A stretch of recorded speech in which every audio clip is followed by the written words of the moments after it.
Let me ask you a question. What is the first thing you think about when you wake up in the morning? Honestly, coffee. I knew you were going to say that. Before emails, before breakfast, sometimes before I even remember what day it is. That sounds healthy. I choose to believe it is. And actually, that brings us to an interesting question. Millions of people drink coffee every day because they believe it helps them wake up, concentrate, and think more clearly. And it works. Give me a cup of coffee, and 20 minutes later I feel like a different person. But are you actually thinking better, or do you just feel more awake? Wait, those aren't the same thing? Not necessarily. Okay, now you've got my attention. Coffee contains caffeine, and caffeine has a real effect on your brain and nervous system. So what exactly happens after I drink a cup? That's where things get interesting. Caffeine can make you feel more alert. It can help with attention and concentration. And in some situations, it may improve certain kinds of mental performance. Excellent. Podcast finished. Coffee is good for us. See you next time. Not so fast. I knew there was going to be a but. There's definitely a but. Too much coffee? That can be part of it. The amount matters. The time you drink it matters. Your sleep matters. And different people can react very differently to caffeine. So the same cup of coffee that helps me concentrate Could make someone else feel nervous, restless, or unable to sleep. That's interesting, because we usually talk about coffee as either good or bad. Exactly. But the real answer is much more complicated. So today we're asking, is coffee actually good for your brain? What does caffeine really do? Can it improve concentration? And when can that helpful morning cup start working against you? Most importantly, do I have to give up my coffee? Let's find out. Okay, but I'm keeping my cup until we have an answer. Okay, let's start with the big question. What actually happens in my brain after I drink coffee? The main ingredient we need to talk about is caffeine. My favorite ingredient. I'm not surprised. During the day, your brain naturally builds up a chemical called adenosine. Adenosine helps create that feeling of tiredness. So the longer I'm awake, the more tired I feel? Exactly. Think of adenosine as a signal telling your brain, you've been awake for a while. Maybe it's time to rest. And then coffee enters the story. Right. Caffeine can block adenosine receptors in your brain. For a while, you don't feel those tiredness signals as strongly. So coffee doesn't actually give me new energy. Not exactly. It mainly changes how strongly you feel tiredness. That's disappointing. I imagined coffee delivering energy directly to my brain. I'm afraid it doesn't work like that. But why do I feel more focused after coffee? Caffeine also affects your nervous system. For many people, a moderate amount can increase alertness and help them pay attention. So coffee really can help me concentrate. Sometimes, yes, especially when you're tired or your attention is starting to drop.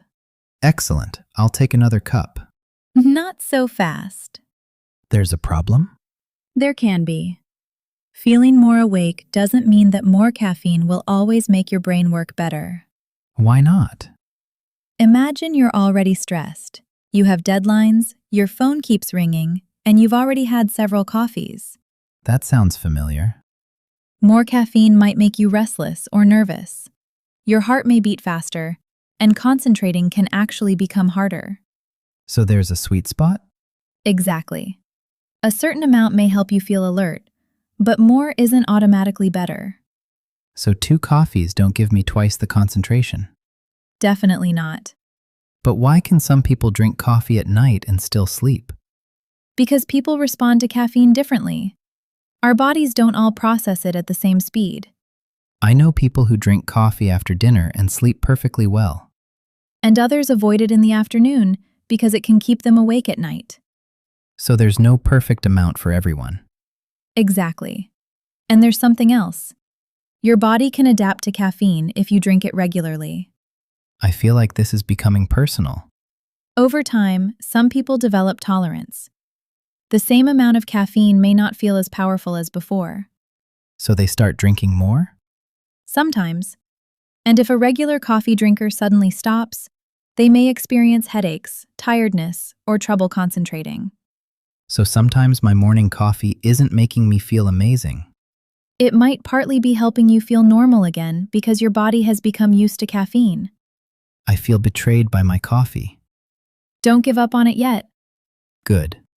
because now we need to answer the most practical question. How much coffee is too much? Exactly. And that's where things get really interesting. So before we go, what are the most useful English expressions from today's episode? Let's start with feel alert. It means to feel awake, focused, and ready to pay attention. For example, I feel more alert after my morning coffee. Next, pay attention. It means to concentrate on something. Like, I need coffee to pay attention during an early meeting. Hopefully not every meeting. Our third expression is a sweet spot. We use that when talking about the right amount of caffeine. Exactly. A sweet spot is the ideal point between too little and too much. Next, develop tolerance. That means your body becomes used to something, so the same amount may have less effect over time. So someone who drinks coffee every day may develop tolerance to caffeine. Exactly. And another useful expression is work against you. Meaning something starts creating problems instead of helping? Right. For example, coffee can work against you if it affects your sleep. And our final expression has to be, more isn't always better. Definitely. It's a useful expression far beyond coffee. So let's quickly answer today's question. Is coffee actually good for your brain? For many people, caffeine can temporarily improve alertness, attention, and concentration. But there is a catch. The amount matters, the timing matters, and your individual reaction matters. And coffee can't replace proper sleep or rest. Exactly. Think of caffeine as a tool, not a substitute for taking care of yourself. That's probably the most responsible thing anyone has ever said about my morning coffee. I'm glad you're listening. Now we want to hear from you. How many cups of coffee do you usually drink in a day? And does coffee help you concentrate, or does it sometimes make you feel nervous? Tell us in the comments and try using one of today's new expressions in your answer. It's a simple way to practice real English while sharing your opinion. And if you enjoyed exploring an interesting question while practicing English, subscribe to Fluent Up Daily. We'll be back with another curious question and another real English conversation. One curious question, 10 minutes of real English. See you next time. Bye!